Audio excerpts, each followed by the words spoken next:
Nous voilà repartis pour les promesses du vivant. Je règle, c'est tout bon. Les promesses du vivant. Alors, après le mortel dans nos vies, il y a les promesses, celles qui nous font espérer, que ce soit en politique ou en amour, mais elles sont soumises aux aléas de l'intégrité de celui qui les dit. Et puis il y a la géopolitique et que sais-je encore, et le pouvoir bien illusoire souvent de ceux qui les prononcent. Et il y a les promesses divines qui sont, elles, bien plus solides et souvent de véritables perles. Un point vital toutefois, elles sont rendues vivantes par la foi de ceux qui les reçoivent. Si elles sont accueillies avec un cœur ouvert et sans le décorum parasite de l'Église telle que nous la connaissons, eh bien ces paroles vont nourrir favorablement toutes les strates, tous les domaines de notre vie. Cela nous demande, c'est vrai, une certaine humilité, de faire confiance à une révélation, mais il nous conduit beaucoup plus sûrement vers ce qui est vivant, apporte du sens et de l'espoir dans nos existences, et évite de fait bien des problèmes, des regrets et autres souffrances. Et cela souvent parce que la sagesse qui s'en dégage nous préserve de certaines voies sans issue ou celles qui s'avèrent peut-être douloureuses ou dangereuses. Le gros souci, c'est que ce vivant présent dans les évangiles, par exemple, ou dans l'histoire du Bouddha, demande un effort de notre part, et cela semble altérer notre liberté. Ce n'est pas toujours vrai, mais ça peut être le cas pour certaines personnes éprises de liberté et d'indépendance de cheminement. C'était mon cas à un moment. Donc l'essentiel, c'est de se respecter, mais aussi de savoir se laisser interroger par les grandes questions que les textes peuvent soulever. Nous savons aussi qu'à travers les époques, certains groupes humains ont déformé le message biblique initial.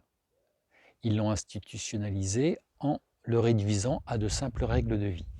Or, quand la lettre des textes sacrés est réduite à de simples systèmes de croyances par des gens de pouvoir, eh bien l'esprit du divin, qui présidait à l'inspiration de ces écrits, il s'en trouve sali et étouffé.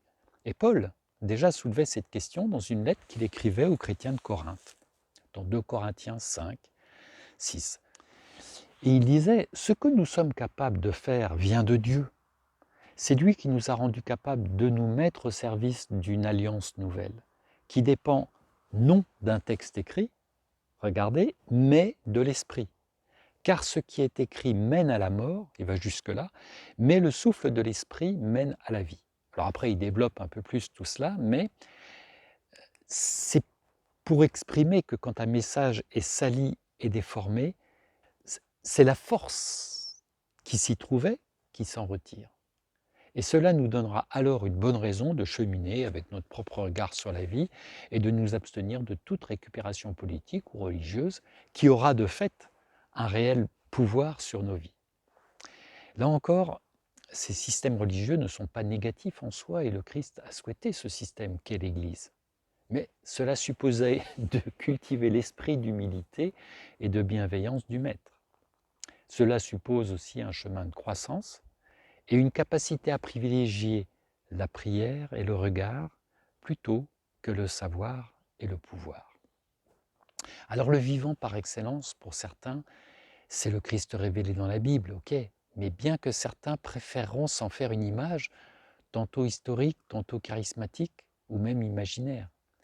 Il est cependant, nous dit l'Écriture, celui qui est à l'origine de la vie, le dispensateur, le restaurateur de ce qui est abîmé dans notre psyché. Il est cette lumière qui éclaire tout homme. C'est pas rien. Tout cela, vous le trouverez dans le premier chapitre de Jean. Dans Jean 1, il est dit « Au commencement de toute chose, la parole existait. La parole était avec Dieu, elle était Dieu. Elle était donc avec Dieu au commencement. Tout est venu à l'existence par elle, et rien de ce qui est venu à l'existence n'est advenu, n'est venu donc sans elle. » Alors effectivement, imaginez que je ne sois pas dans un état d'esprit bien disposé à l'écoute de ce texte. Ça ne va pas m'intéresser ou ça me paraîtra ridicule. Or le texte, il n'est pas là pour me renseigner sur des aspects scientifiques du vivant ou de la création, mais pour m'enseigner sur une réalité qui, de par mon humanité, a tendance à m'échapper. Et cela se passera souvent quand j'ai une image surestimée de moi-même ou un fort besoin de contrôle sur mon existence par mes seuls ressentis. Toutes ces paroles sont en fait des invitations à sortir de mes schémas et à vivre aussi dans le cœur et d'apprivoiser une certaine confiance.